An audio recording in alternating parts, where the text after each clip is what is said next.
Assalamualaikum warahmatullahi wabarakatuh. Alhamdulillah. Allahumma sholli ala sayyidina Muhammad wa ala ali sayyidina Muhammad. Selamat siang, selamat pagi, sahabat-sahabatku, teman-teman mahasiswa dan mahasiswi di program studi Hukum Keluarga Islam Fakultas Syariah IAIN Pekalongan, khususnya yang mengambil mata kuliah PALI, yakni mata kuliah Hukum Perkawinan di Indonesia. Hari ini adalah pertemuan perdana di kelas PALI dengan agenda kuliah pengantar atau muqaddimah muhadharah. Pada kuliah pengantar ini, Pak Ali akan menjelaskan tentang RPS atau rencana pembelajaran semester, pembelajaran materi yang akan kita laksanakan selama 1 semester ke depan. Nah, perlu teman-teman ketahui bahwa RPS ini sebagai acuan, guidance, peta konsep sebagaimana nanti kita akan mempelajari apa, hasilnya apa, lalu kompetensi apa yang akan kita peroleh atau kita harapkan ketika teman-teman mengambil mata kuliah Hukum Perkawinan di Indonesia ini. Nah, mata kuliah ini menjadi penting karena mata kuliah ini adalah mata kuliah yang mencakup kompetensi teman-teman sebagai calon sarjana hukum yang punya kompetensi khusus dalam bidang hukum keluarga Islam. Oleh karena itu, posisi dari mata kuliah ini menjadi sangat urgent. Oleh karena itu, teman-teman diharapkan betul-betul memperhatikan, memahami perkuliahan RPS ini khususnya ya. Karena RPS ini nanti saya wajibkan kepada teman-teman semua untuk mencetak, memiliki sebagai panduan begitu. Karena kalau tidak tahu, nggak paham RPS, nanti ke depan juga nggak tahu saya ini mau pelajari apa, tujuannya apa saya pelajari tema ini. Maka perlu sekali lagi teman-teman wajib mempunyai RPS ini. Baik teman-teman. Nah, RPS ini dengan RPS Hukum Perkawinan di Indonesia ini adalah mata kuliah yang mempunyai syarat. Jadi kalau pengantar hukum Indonesia atau PHI Anda tidak lulus, tidak bisa ngambil mata kuliah ini. Nah, pertama ini visi misi institut, fakultas dan prodi. Saya kira teman-teman semua sudah bisa mengetahui visi IAIN Pekalongan, visi Fakultas Syariah, visi prodi atau visi jurusan HKI. Yang pada prinsipnya semua core keilmuannya adalah mengembangkan ilmu pengetahuan dan teknologi berwawasan keindonesiaan di tingkat nasional. Capaian prodi, nah ini adalah tujuan utama dari pembelajaran di prodi HKI ini. Ini sesuai dengan standar dikti ya. Jadi kurikulum KKN ini ada capaian sikap dan nilai, capaian pengetahuan, capaian pada keterampilan umum. Nah, capaian mata kuliah. Nah, ini penting.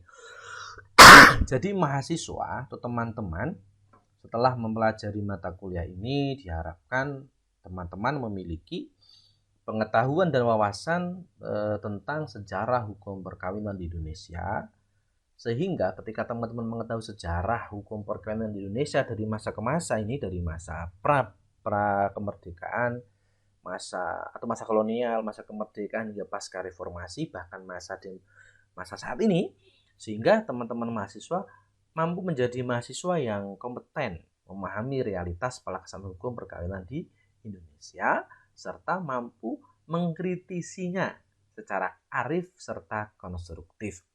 Karena yang namanya peraturan, yang namanya undang-undang, hukum, itu pasti ada sisi lemahnya begitu ya. Tapi kemudian tidak berarti sisi lemah ini menjadi alasan untuk tidak dilaksanakan, tidak. Nah, sisi lemah inilah yang kemudian mungkin bisa dikritik secara konstruktif sehingga ada pembaharuan hukum dan seterusnya gitu ya.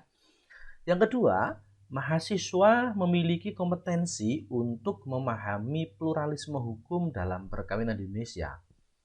Jadi pluralisme hukum ini menjadi sebuah keniscayaan di Indonesia terkait dengan hukum perkawinan.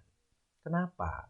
Sistem hukum yang berlaku di negara kita, khususnya hukum perkawinan ini, bukan merupakan satu aturan yang tunggal gitu ya. Kenapa demikian? Ada 3 hukum yang berlaku. Ada hukum adat, hukum positif, atau hukum Islam. Dan itu semua berjalan beriringan kalau kita menyaksikan nanti prakteknya di masyarakat. Nah, secara spesifik nanti akan kita bahas satu tema terkait dengan pluralisme hukum ini. Yang ketiga, mahasiswa memiliki kemampuan memahami dan menjelaskan peraturan perundang-undangan bidang hukum perkawinan di Indonesia dan penerapannya dalam memutus perkara baik di pengadilan agama maupun di masyarakat secara baik dan bertanggung jawab. Ini penting terkait dengan kompetensi saudara. Saudara sebagai sarjana hukum dalam bidang hukum keluarga Islam tentu harus memahami peraturan perundang-undangan. Kalau bisa saudara jadi hakim, jadi penegak hukum, hakim, kemudian menjadi panitera, menjadi lawyer, ya harus paham bagaimana hukum atau undang-undang perkawinan itu diterapkan dalam peradilan. Nah, apa sih mata kuliah ini? Jadi, mata kuliah hukum perkawinan di Indonesia ini merupakan salah satu mata kuliah di Prodi HKI yang bertujuan membekali pengetahuan wawasan tentang sejarah peraturan perundang-undangan dalam bidang hukum perkawinan yang berlaku di Indonesia. Selain itu, mata kuliah ini memberikan pemahaman bagi mahasiswa tentang pluralisme hukum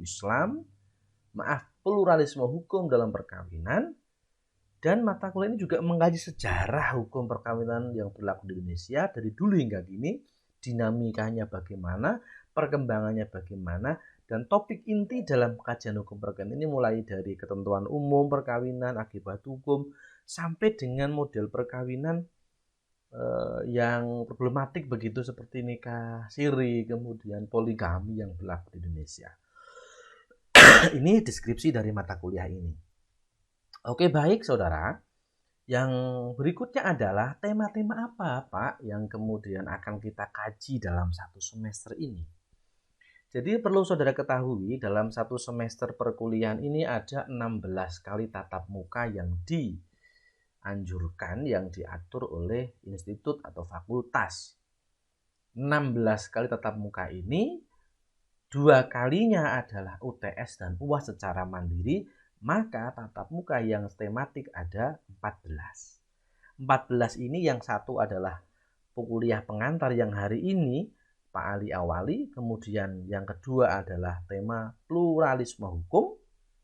Jadi minggu ini Pak Ali, kemudian minggu depan juga Pak Ali, dan nanti skema perkuliahan di masa pandemi COVID ini akan Pak Ali sampaikan.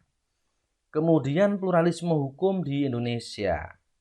Yang kedua adalah sejarah hukum perkawinan di Indonesia, pengertian dan dasar perkawinan, pencatatan perkawinan dan kedudukan nikah siri, larangan, pencegahan dan pembatalan perkawinan, tata cara perkawinan dan perjanjian perkawinan, harta benda perkawinan, kedudukan anak, orang tua dan perwalian, tata cara adopsi dan orang tua angkat, putusnya perkawinan dan akibat hukumnya, rujuk dan perkawinan, rujuk dalam perkawinan ini maksudnya ya. Ini rujuk dalam perkawinan ya, rujuk dalam perkawinan, kemudian pernikahan beda agama dan pernikahan poligami. Nah itu 13 tema yang akan kita kaji selama satu semester. Nah ini referensi wajib teman-teman. Wajib ini artinya apa? Teman-teman wajib memiliki entah itu file, e-book, PDF, atau buku fisik. Kenapa? Kalau referensi wajib aja saudara tidak memiliki, saya kira susah untuk mengejar materi atau mungkin memahami begitu ya. Nah nanti akan Pak Ali kirimkan e-book tentang hukum perkawinan di Indonesia. Seperti yang kemarin ngambil mata kuliah Pak Ali di Etika Profesi Hukum, saya kirim buku banyak gitu. Oh ya nggak usah beli, silahkan dicetak boleh, file boleh, tapi harapan Pak Ali tidak hanya dicetak, tidak hanya diunduh dan disimpan filenya, tapi juga dibaca. Sehingga kalau sudah membaca materi, diskusi berjalan. Nah, ini referensi wajib, ada bukunya Ahmad Taufik ya, dan dibaca ini. Ada bukunya Hilman Hadikusuma, dan yang jelas Undang-Undang Perkawinan 174 wajib punya, kompilasi hukum Islam wajib punya, Undang-Undang nomor 16 tahun 2019 wajib. Nanti filenya saya kirim semua ya, tapi dicetak ya, dicetak dibaca. Jangan cuma diunduh disimpan filenya di HP, tapi dibaca. Ya, referensi tambahannya banyak sekali. Artinya pengayaan materi penting. Ini Pak Ali munculkan ada 43 dan sebagian besar Pak Ali punya semua bukunya ini. Ya, bagaimanapun juga kita semua harus menjadi rajin dan giat belajar, membaca referensi-referensi yang ada ini. Tolong nanti di perpus juga banyak bisa diakses ya, selain Pak Ali kirim file PDF-nya, nanti bisa diakses teman-teman di perpustakaan. Pembelajaran dalam perkuliahan 1 kali tatap muka 120 menit saya kira, atau 2 jam, itu sangat minim ketika kita ingin mendalami. Maka dari itu pendalaman materi perkuliahan, dimohon mahasiswa silahkan dipersilakan untuk memperdalam materinya masing-masing di berbagai macam sumber belajar ya, buku, jurnal, dan lain sebagainya, silahkan. Yang jelas Pak Ali sudah memberikan gambaran buku-buku ini. Ketika Anda mungkin jalan-jalan kemana atau online shopping, belilah buku-buku terkait dengan yang Pak Ali sampaikan di sini. Nah, berikutnya adalah instrumen penilaian. Jadi hasil akhir dari pembelajaran perkuliahan di mata kuliah ini itu tidak hanya kemudian selesai tema, tapi ada reward atau penilaian ya. Nanti nilainya A, B, C, D, bahkan E, itu semua ada rumusnya. Maka teman-teman perlu diperhatikan, terkadang teman-teman itu yang Pak Ali alami ya, merasa bahwa UTS UASnya mengerjakan, masuk terus tugas, tapi kan tidak melihat bagaimana kualitas hasilnya itu. Maka dari itu teman-teman besok kalau nilainya keluar, Pak Ali persilahkan untuk komplain ya, untuk konfirmasi. Pak, kenapa kok nilai saya itu A, Pak? Misalkan, saya kan tugas tidak mengerjakan. Kemudian UTS UAS juga tidak maksimal. Kenapa A, Pak? Boleh-boleh saja, silahkan. Atau sebaliknya, merasa pinter, merasa mampu, tapi nilainya nggak sebanding, ya silahkan konfirmasi. Semua data kan Pak Ali sampaikan dengan objektif gitu ya, karena prinsip penilaian itu, prinsip evaluasi pembelajaran itu ada objektif dan dapat dipertanggungjawabkan. Oke, baik. Nah, ini rinciannya teman-teman. Kalau tadi ada 14 atau 13 tema ya, 13 tema, maka ini rinciannya apa yang dibahas gitu ya. Jadi nanti saya harap ketua kelas untuk membagi 12 tema mulai dari sejarah hukum perkawinan di Indonesia ini sampai poligami di 12, silahkan dibagi kelompoknya masing-masing. Ya. Oke. Ini besok ini Pak Ali yang menjelaskan pluralisme hukum di Indonesia. Nah, yang mulai kelompok tuh ini, sejarah hukum perkawinan. Judul makalahnya adalah sejarah hukum perkawinan di Indonesia. Dalam isi makalah itu harus ada poin ini. Nah, udah Pak Ali rinci nih. Jadi tidak boleh ngarang isinya, ya, nggak boleh ngarang. Melebihi boleh, tapi kurang dari ini nggak boleh. Jadi poin A, B, C, D harus ada. Ketika kelompok pertama, ketika kelompok pertama membahas tentang sejarah hukum perkawinan di Indonesia, harus ada ini. A. Hukum perkawinan prakemerdekaan. B. Hukum perkawinan pasca kemerdekaan. C. Undang-undang perkawinan. D. KHI, menceritakan sejarahnya ini. Begitu juga kelompok kedua, ketika berbicara tentang pengertian dan dasar-dasar perkawinan, apa yang dibahas? Yang dibahas ya poin ini, definisi D sampai E. Sama juga kelompok 3, misalkan temanya ini, yang dibahas apa? Yang dibahas ya A sampai E, dan begitu seterusnya. Jadi kalau kurang dari itu, maka akan mengurangi poin nilai saudara. Nah gitu ya. Tema yang kelompok 12, perkawinan dan perkawinan poligami. Yang dibahas apa? Ya ini. Gitu ya. Oke, berikutnya adalah ini tugas UAS ini enggak usah ya. Tugas UASnya tetap UAS nanti mengerjakan begitu ya, bukan seperti ini. Ada tugas yang nanti bisa disampaikan ketika UAS sebagaimana mestinya. Nah, ini kontrak belajar yang harus teman-teman pahami ketika belajar dengan Pak Ali itu ada kontrak belajar yang harus dipatuhi ya. Mulai dari masuk perkuliahan ya kecuali konfirmasi gitu ya. Maksimal toleransi 15 menit. Dan begitu juga kalau misalkan berlaku kuliah online. Semua harus masuk link kemudian menampakkan wajah. Kemudian tata cara pembuatan tugas ya saya kira standar ya, kertas A4, font Times New Roman, ukuran 12, ya ini bisa dicek nanti ya. Dan perlu Pak Ali sampaikan ketika membuat makalah itu rujukan buku minimal 4, nggak boleh dari blog, nggak boleh dari web. Dari jurnal boleh, tapi nggak boleh dari blog. Ya, menggunakan footnote ya.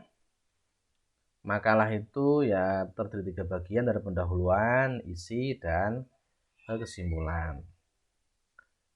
Dan makalah yang ditulis kemudian diberikan kepada dosen 1 minggu sebelum presentasi.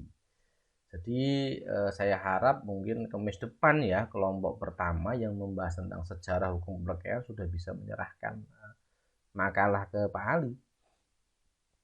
Dan ingat tidak ada dispensasi nilai bagi kelompok yang nggak mengerjakan, bagi orang yang nggak mengerjakan, atau tidak urut. Maka ketika satu ini kan 40 orang ya mengerjakan 12 tema ya, mungkin 3 nyampe lah ya. Nah 3 orang itu kalau ada 1 orang saja yang nggak mengerjakan, lapor kepada Pak Ali, akan Pak Ali berikan punishment. Masa temannya mengerjakan dia tidak mengerjakan, oke gitu ya. Prinsipnya adalah kebersamaan, belajar bersama, bekerja bareng, maka rewardnya juga akan diterima. Oke, teman-teman kalau konfirmasi dengan Pak Ali bisa lewat WA ini. Yang pertama ini yang WA yang Indosat. Kalau temu muka bisa di ruangan Pak Ali. Pak Ali sekarang menjadi Kaprodi Magister Ekonomi Syariah di Pasca Sarjana IAIN Pekalongan. Bisa datang ke ruangan Pak Ali, konsultasi terkait dengan perkuliahan, materi, dan sebagainya. Oke, teman-teman yang baik hati, saya kira demikian terkait dengan penjelasan RPS di kuliah pengantar ini. Nah, begitu ya. Saya kira saya cukupkan sekian dari Pak Ali. Semoga bermanfaat dan nanti ketika ada konfirmasi terkait dengan perkuliahan dan RPS ini, teman-teman bisa tadi japri Pak Ali di grup japri atau datang langsung ke ruangan Pak Ali. Terima kasih teman-teman. Demikian Allahumma fiq ila mithorik. Wassalamualaikum warahmatullahi wabarakatuh.